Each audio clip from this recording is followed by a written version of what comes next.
So let us begin the second talk of this today's session. So to introduce Professor Marcone Pereira Titulada, we have Professor Felipe Wallison. So Felipe, please. Okay. Thank you very much, Diego. Good afternoon to everybody. So it's nice to be here with everybody sharing some good math.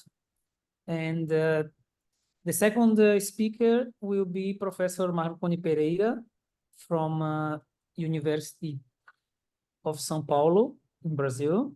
Marcone is a well-known specialist in partial differential equation, especially working on asymptotic analysis. And he has several papers which are well known in this field. So it's a pleasure for us to have him here. So Marcone, it's all on you now. Thank you. So thank you everyone for the opportunity to be here. For me, it's a pleasure, mainly because I'm seeing Diego again. So it's nice to see you here.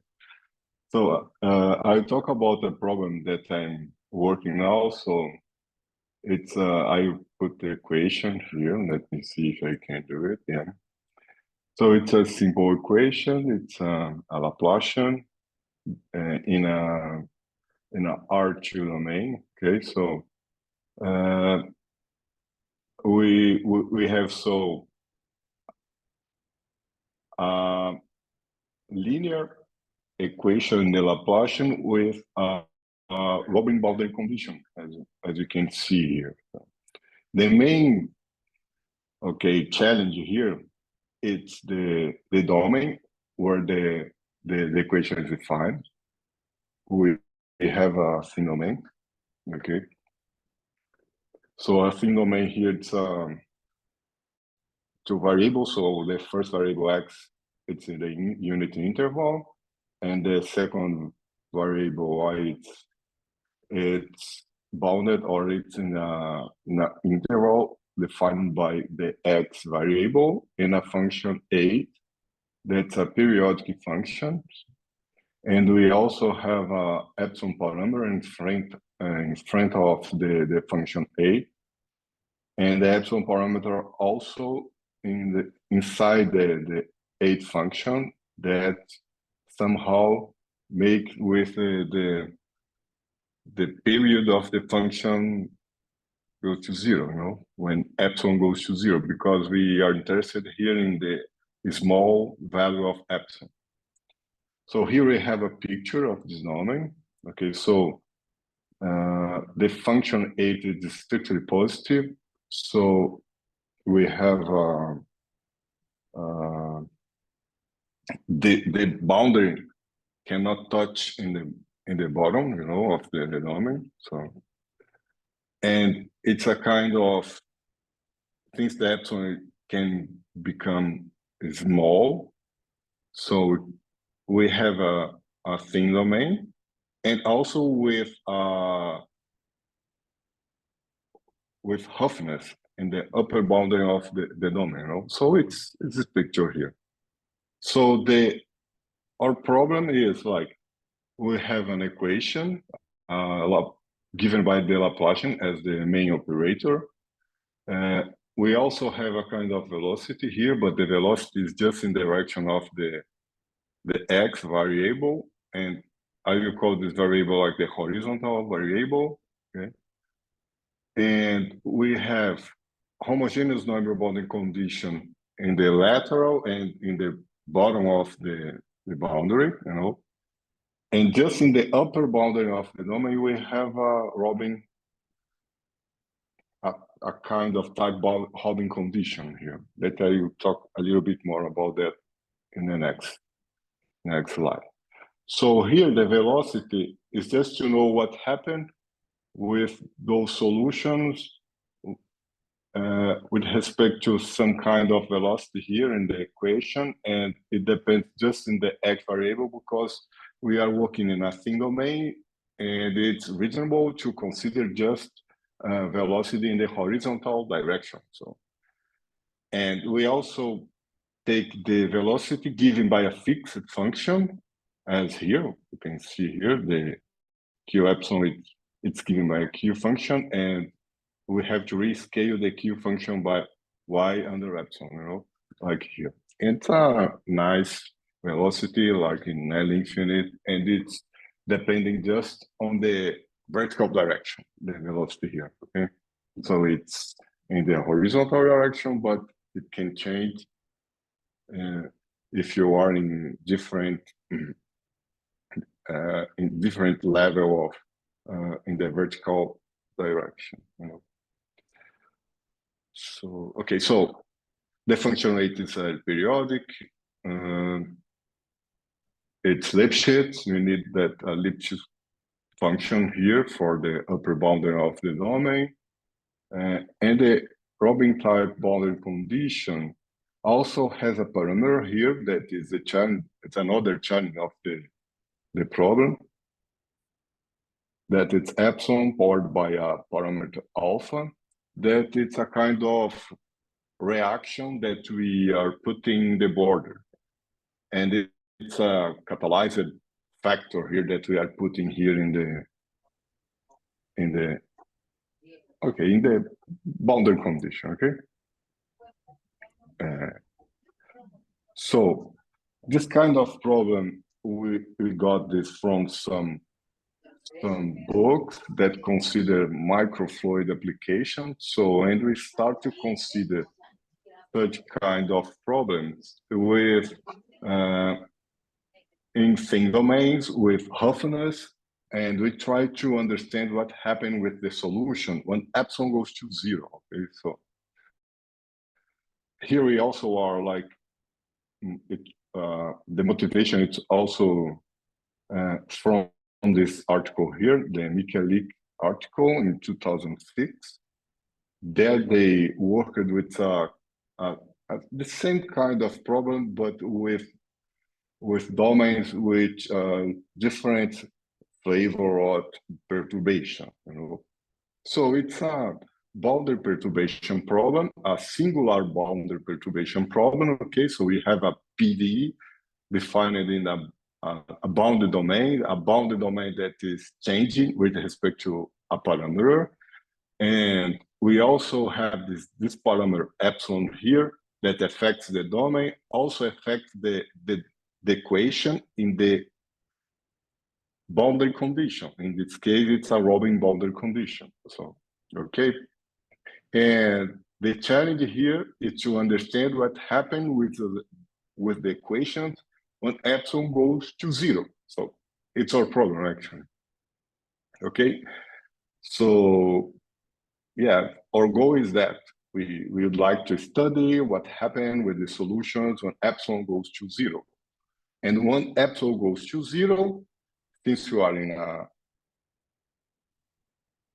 as you can see here in the definition of R epsilon, when epsilon goes to 0, this domain will degenerate to the unit interval, because the function 8, it's bounded, you know, so it's in L infinite.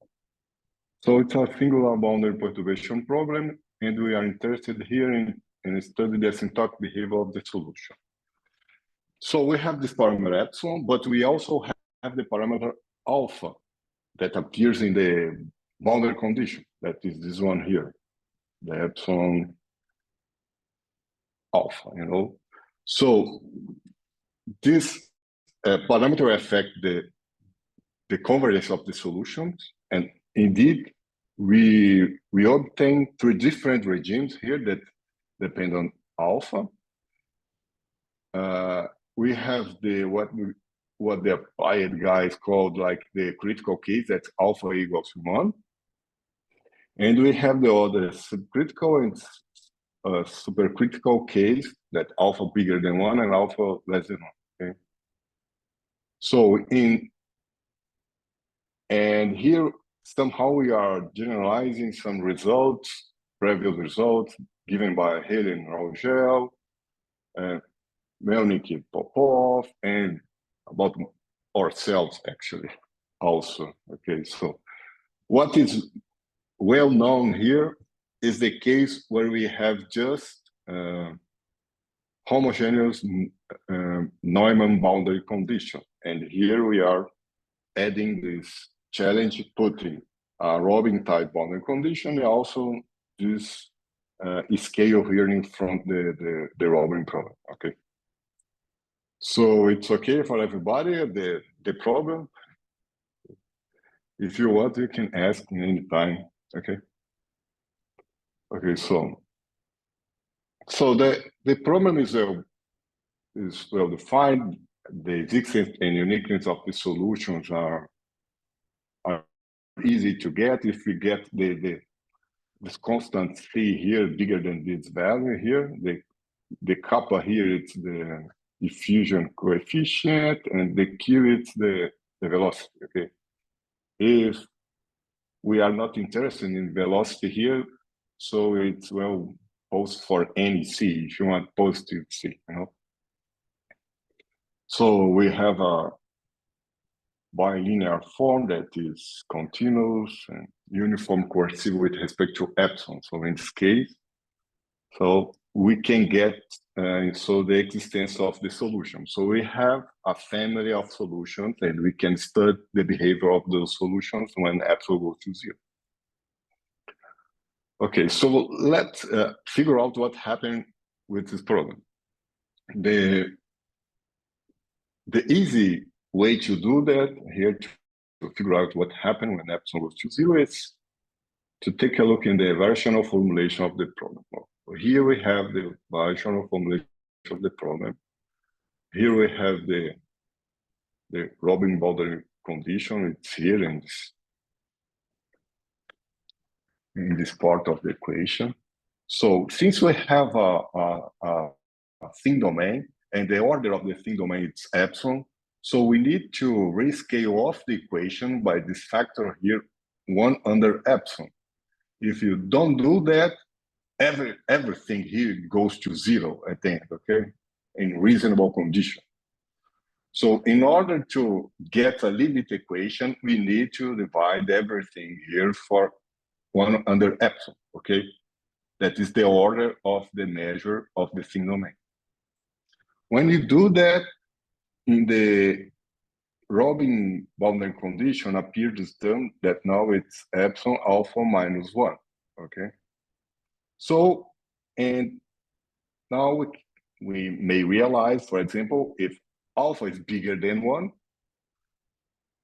if we have solutions uniformly bounded in epsilon, when epsilon goes to 0, this factor goes to 0, and so this term disappears, okay? And we have just an equation that we, at the end, if you are able to pass to the limit in the equation, of course, that will not depend on G, that it's the forcing term in given by the Robin boundary condition. So in this case, when alpha is bigger than 1, it's easy to realize that we will get an effective model or a limit equation that will not depend on G. Okay, so the reaction in the upper boundary of the domain.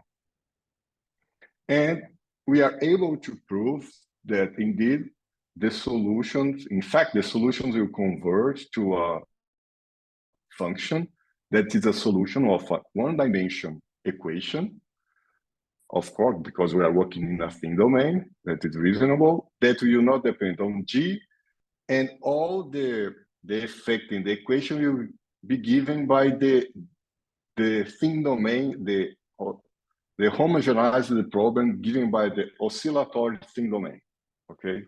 So it's a homogenized problem, and we have a thin domain with a periodic behavior, and those equations are deal with homogenized theory, and it's not that new to know that the limit of the equation needs to be an equation like that, like this one, where you get at the limit an equation called the homogenized equation, where the coefficients are constant, and they depend in a not trivial way about auxiliary solution. In this case, the Q, that is the coefficient in the Laplacian operator here, is given by this integral here, and we have here the auxiliary function that you set in the next slide. And also we have this P constant here appear in front of the derivative of the first order with respect to x here of the function u, that it's similar to the Q, but appear the velocity, as you can see here. So we can get this by a homogenized theory. Yeah. And here this y star, it's what's called the representative cell of the string domain. This representative cell is pretty geometric, and this function, this domain that is used to define the string domain, as you can see here. The string domain R epsilon, it's defined by this y star domain, rescaled 1 and epsilon times put together here. So the string domain, we are taking this y star domain, we are shrinking it in the vertical and horizontal direction, putting together side by side 1 and epsilon times, you know.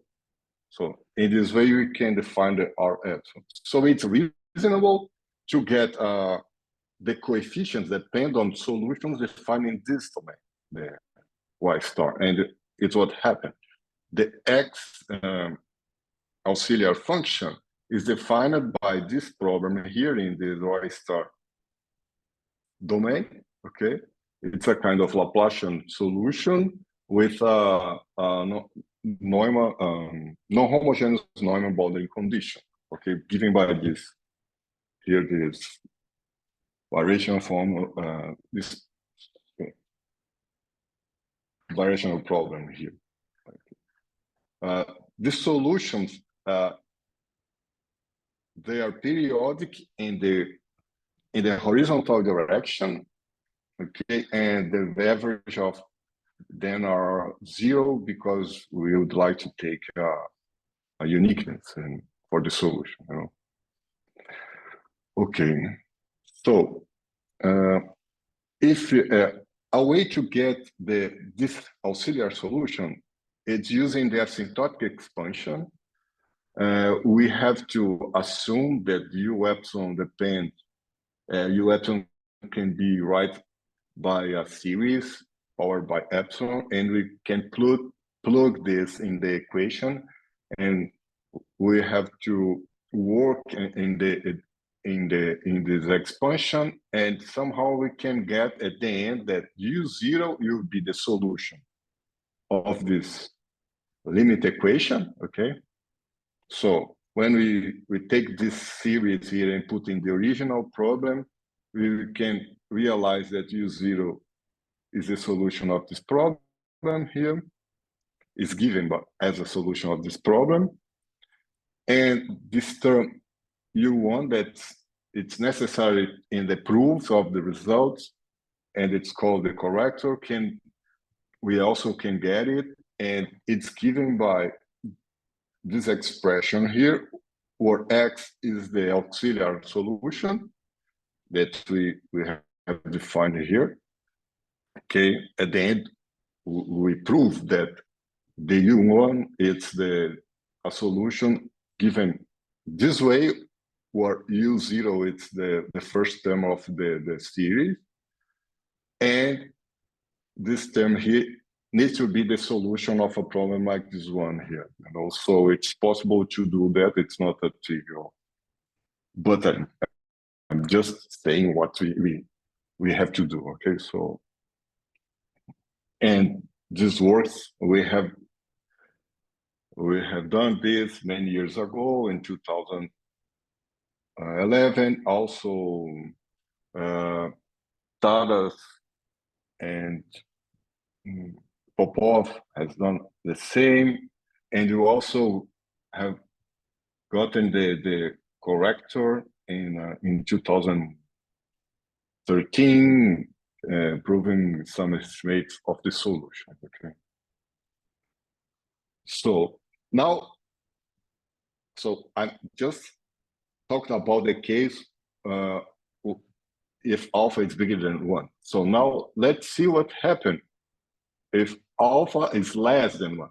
So if alpha is less than 1, this term here, epsilon powered by alpha minus 1, that is this term here that is in front of the Rowling boundary condition. In this case, when epsilon goes to 0, it goes to infinity. So if we have uniformly bounded solutions, so if this term goes to the infinite, so somehow we need that this integral goes to 0, to balance the equation. So in this case, actually we have the solutions, you convert to the function g, that for me it's amazing, So if you put a strong, if you catalyze the equation too strong in the border and the upper boundary of the solution, so somehow we are saying that the solutions will assume at the end the value of the g function that it's a data given in the upper boundary of the domain. Okay, so we can realize that taking a look in the equation. And okay, so at the end we have the convergence of the solutions on the border, and somehow we have to prove that it happens also in the interior of the single domain. Okay, so indeed we have that in the case that alpha is less than 1, so the solutions of this problem, if the forcing terms are uniformly bounded in this norm here, so the solution will converge to G here in L2 of R epsilon. Okay. So, and at the end we have the case that it's when alpha is equal to 1, that it's called forgot the name. The critical case. Yeah, the critical case. When alpha is equal to 1, we don't have at the end it's epsilon powered by 0. So in this case, the G and the domain situation, the thin domain situation, they react between them, and at the end, the limit of the equation will depend also on the boundary perturbation problem and also on G. Okay, and what's happened. So when alpha is equal to 1, the solution will converge to a homogenized equation, and at the homogenized equation will appear the terms that comes from the thin domain situation with oscillatory boundary, that are the function, the coefficient Q, P here, that is in front of the operator, the differential operator. And also appears this term here in the reaction, new reaction term, and also a new forcing term that will depend on G and also of the geometry of the thin domain. Here we have the measure of the upper boundary of the representative cell Y star. Here we have the average of the representative cell, and the same coefficient appear here multiplying the function U. Okay, these terms, they appear during the tag-Robin boundary condition. That's, as you can see here, we have the G and the U together in the upper boundary. The effect of the upper boundary appear here, divided by the effect of the whole domain in the other side of the equation, like here. So we have this term here. multiplying the G and this reaction term here. We get also a normal boundary condition at the limit, and so in this case we can get the effect of the thin domain and also of the Robin boundary condition. Okay, for alpha equals to 1. Okay, so these are the results, and to do that we use what we call the unfolding operator. That it's a method using homogenization theory. Okay, so this operator. So we are working in a boundary perturbation problem, a PDE, where the domain is changing. So it's how we can compare solutions if the domain of the solution are changing. So our way is to transform this family of solutions in another family of solutions that now it's defined in a fixed domain.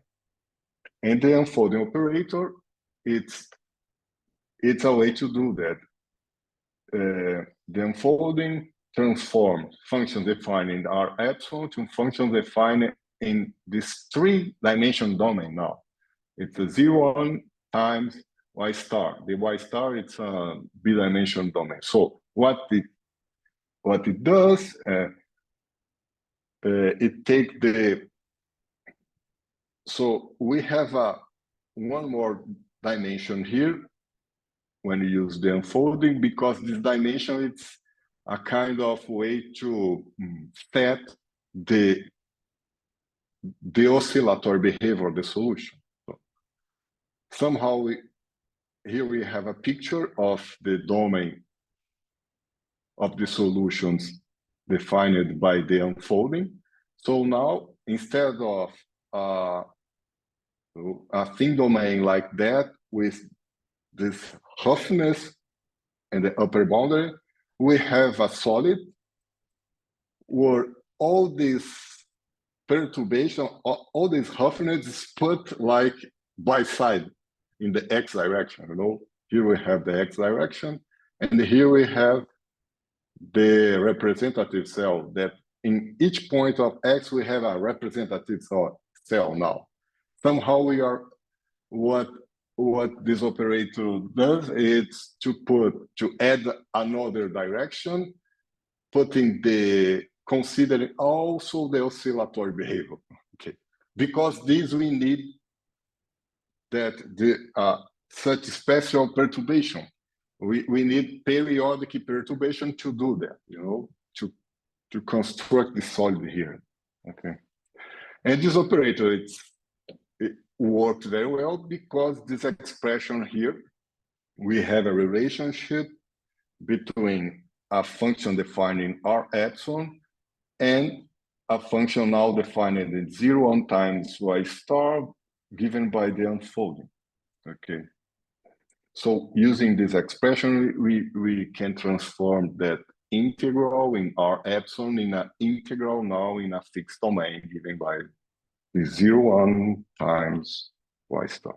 Okay, so, and at the end, just to inform everybody, the forcing terms at the end that I have showed in the previous slides are given by the limit of the unfolding operator. We also need to use or to set unfolding on the boundary, because we use the unfolding in the interior R epsilon, but we also have to unfold the solutions under the boundary. Okay, at the end, if you restrict the unfolding in the set, you get the unfolding of the boundary somehow, but we need to prove that and to work with that somehow. And also the unfolder can be defined in a similar way, and some similar expressions work. Okay. So, okay, so the unfolding works in an unbounded and uniformly bounded solution, family of solutions. And we need, the first thing that we have to do is to prove that the solutions are uniformly bounded. Okay, so what is challenge here is the factor in the border. Like if you take here here is the variational formulation of the problem for any alpha, and if you put here the test function equal the solution, you get the expression here, and one can realize that the solution, though you satisfy this inequality here. What is difficult stuff here is the U epsilon norm in L2 of the border, because somehow we need to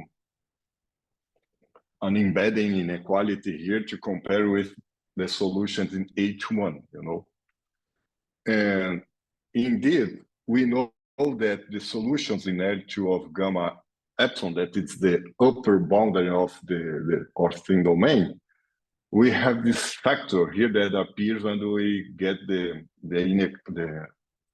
immersion, the embedding inequality here.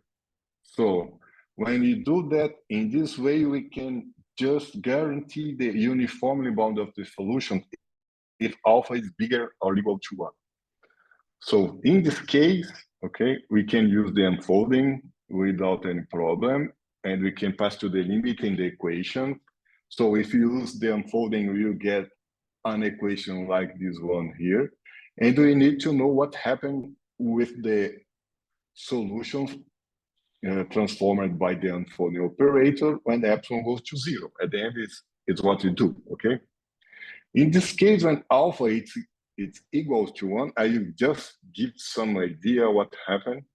So now, as you can see here in the equation, we need to work with the solutions, the unfolding applied under the solution, and also under the test function. So, and we can show using the theory that the family of solutions will converge to a function, and in this case, the function depends just on one variable. Okay? And also we get another auxiliary function that is this u1 here, where the unfolding will convert to u, and the unfolding of the derivative of ux with respect to x will converge to the derivative of u, and the derivative of this u1 also. Here is the derivative with respect to x, derivative with respect to the first variable of the representative cell, okay? So we have those relationships. So we know also what happened with the derivative of ux with respect to y, and the converge to the derivative of the u1 with respect to y2. So, so using these relationships, we can pass to the limit in the equation, and you obtain somehow an equality like this one here, And we can manage the limit equation using the auxiliary solution. How many time I have? 15 minutes? Yeah, I do have 10 minutes. 10 minutes? Yeah, yeah. Okay, 10 minutes. 5 to 10 minutes. Oh, 5 to 10 minutes. Okay, so we can pass to the limit in the unfolding, and we will get a solution like this one. But see that we have here one equation for two unknown variables that are the function u and function u1, Okay, if u1 was 0, so we would be the equation, the limit equation, if you are lucky, and you are lucky, the solution will be a good equation, and we could get the u as a solution of an equation. But here we have two solutions that we don't know what happened with that. So we need somehow to find or u or u1, and we realize what is u1 using the auxiliary solution x.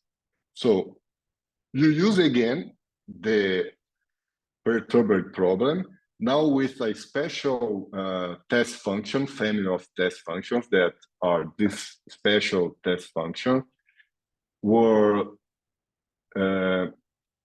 and we can pass to the limit in these functions using the unfolding operator, and we can get that the limit of those test functions using the equation will be the U1 like this expression here. So it's a trick way to do that.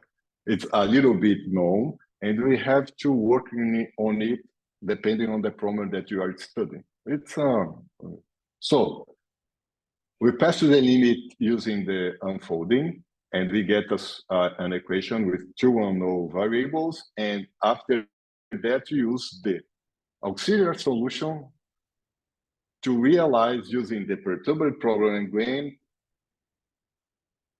that U1 is given by this expression that's known now, because the U1 will depend on the U and the X that we know which solution is that.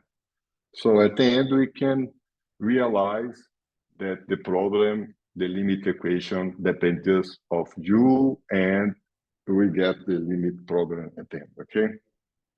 So I have 2 minutes. Okay, so the case when alpha is less than 1, we need to work with the difference between the U epsilon and G at the end, you know? So we know that the U epsilon will converge to G. So what we do is we put the difference in the equation, and we can prove that this difference is uniformly bounded, included with an estimative of the solution at the border. So we can use again the unfolding operator. We can pass to the limit in the equation. In the end, we need to prove that this U is 0. And we can do that using a trick again. We have that the U in L2 is less to these two quantities here. This first quantity goes to 0 because the W is the limit of the unfolding of the perturbed problem. And the second term goes to 0 because we have this estimate here. So at the end, we can show that the solutions will converge to G. If alpha is less than 1, we get our result. So in 1 minute, I would like just to say that we have generalized all of this work, that it's a kind of toy problem. And now we put this in a more general framework, working with a kind of P-Laplacian equation with monotonal conditions on the border also, but a kind of robbing boundary condition at the top for the problem. And also in Rn+1, okay? So in a more dimensional, okay, so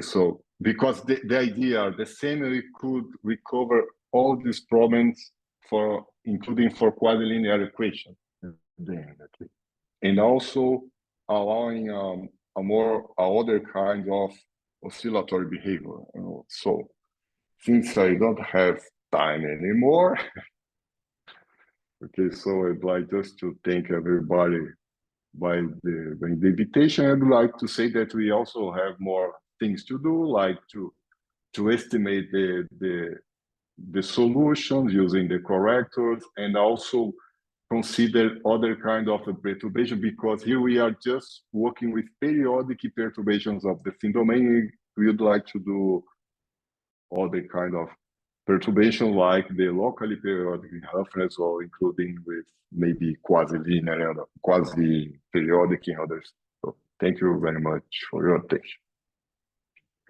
Okay, so thank you very much, Marcone. Now we open the mic and the chat to everybody who wants to ask any question. If you want to, you can ask in Portuguese if you want, or either English. I don't know if in Spanish, but we can translate if that's the case. And in the chat, I can read. So feel free to to you. So Marcone, we have a question. Luis is asking, which is the theorem in the quasi-linear case? Quasi-linear case. Okay, I don't have a theorem for the quasi-linear case in the slide because, okay, but I can say what happened, for example, if we get, okay, let's talk about a quasi-linear problem. Let's assume that we have the P Laplacian, can be, okay?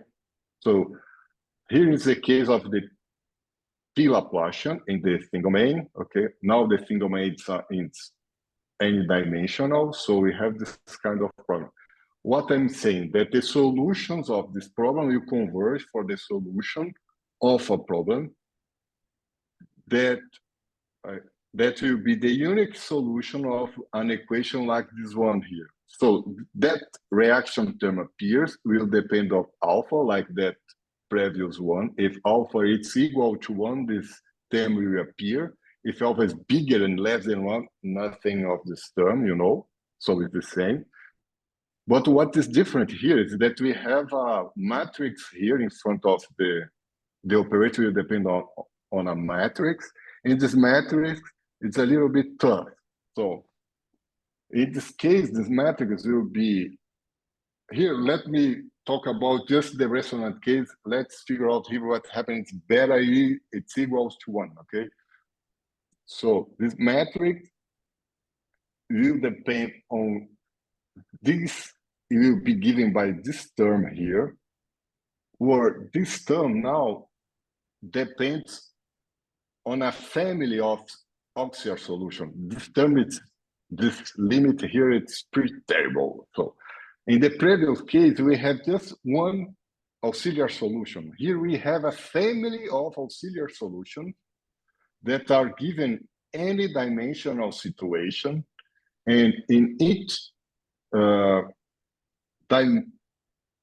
for each parameter in this any dimensional space, we get that the x is given by this problem here. So we'll get a non-trivial limit equation, okay, that here in the different form, this matrix A will depend also of the solution U that we are putting here. This parameter C that appear here is exactly the gradient of the solution U that we have in the limit. So we have this kind of operator. The A is still a monotonic operator, but it's not a P Laplacian, even if you are working with the P Laplacian equation. So it's a little bit, we have characterized the limit equation, but in my opinion, it doesn't work for anything, if you want, because the limit problem, it's almost more difficult than the perturber problem. For the quasi-linear equations in any dimensional domains, it's pretty, we need to work a little bit more to try to make this manageable, you know. It's a difficult situation, actually. I'm answer the question. Okay, so another question, comment? Diego? May I ask a question? Okay. At the beginning, you mentioned about microfluidics, right? Yeah. And microfluidics, of course, remember me some fluid equations. So yeah. Is there any result where the operator, is like a stationary Stokes equation, where it is involved also a pressure, and you do not have any more an equation, you have a system of equations. Is there any result of this kind, or maybe this is somehow, you know, because when you work with the fluid dynamics equation, this boundary condition here doesn't make any sense somehow, no? No, is there a condition? It's called Navier-Stokes boundary condition. Yeah. Is it of this kind? Yes.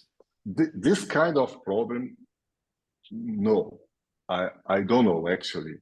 I know that there are a lot of works when you work with Dirichlet boundary condition and also with homogeneous normal boundary condition. When this kind of Robin boundary condition, I don't know. Actually, there are some that are like this one, but with the pressure conditions in the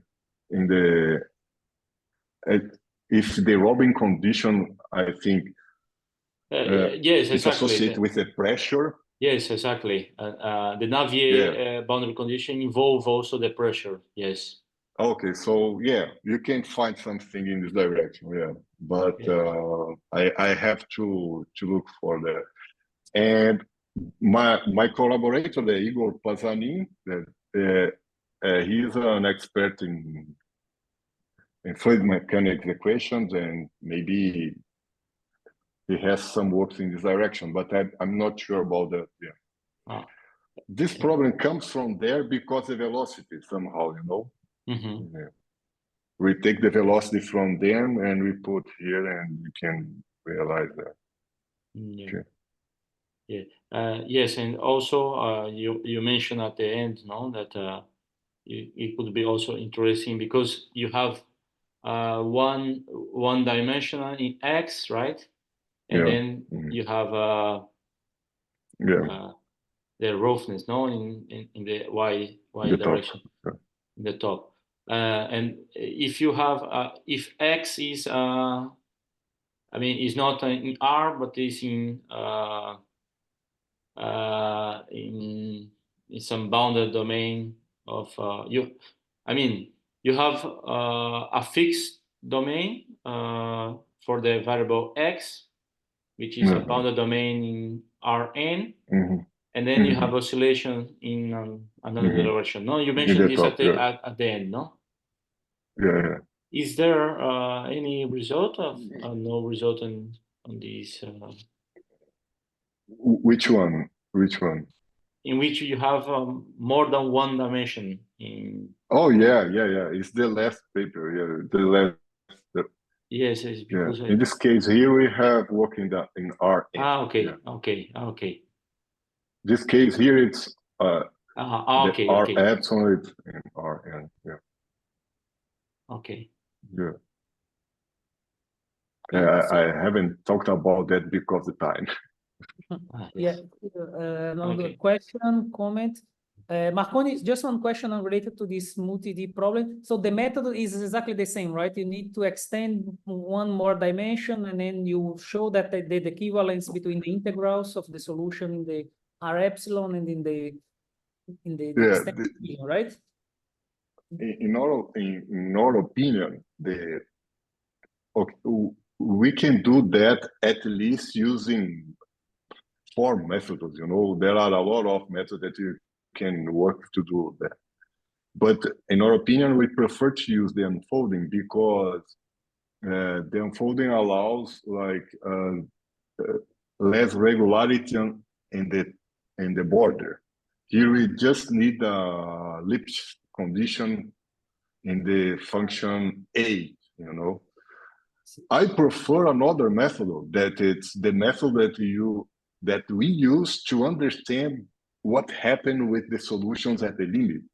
That is the method introduced by Tartar, and it is called the oscillatory test functions of Tartar.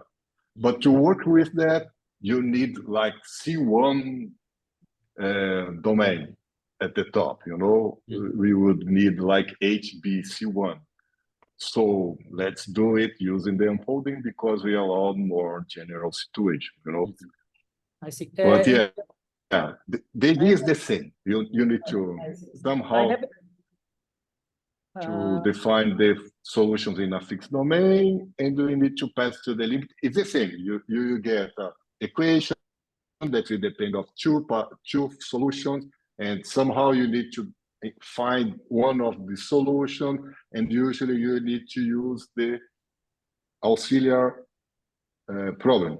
Okay. You need to take in mind that you need to know the auxiliary problem, so somehow you need to fix that, to figure out that. Okay, so and Marcone, what about evolution problems? Like if you consider a heat equation or wave type equation, could you maybe parabolic? I believe it's quite it would be straightforward in some sense, but what about hyperbolic problems in this kind of? In parabolic problem, it's not straightforward. It's not? No, because of course, if you are interested just in the continuity, it's okay. You can do it even for the hyperbolic problem. Okay, I'm talking about the linear hyperbolic or parabolic. Okay, but if you would like to make some estimates, so it's a problem, including for the parabolic, because here too, including here, the elliptic problem, we don't have estimative of the solution that everybody's looking for them now. So I see. And we can do that for the elliptic. We are doing that, I know, but for the parabolic, for example, I don't know. I see. Yeah, no, I'm asking because the question of Diego but the Stokes problem, let's say, would be very interesting to consider the Stokes in 2D, in which you are losing one direction, and then go to the Burger's equation, maybe the 0-1 interval. But that would be interesting to see how you lose the pressure if that happens or something like that. But yeah, that would be interesting. I have no clue. But okay, so any more question, comment? Okay, if not, let's thank Marcone for this very nice talk, and hope to see all of you again in the next seminar in 15 days, I guess, Diego? Yeah, okay. Thank you, Marcone, and thank you also, Jovan, for your very nice talks. That was very good. Okay.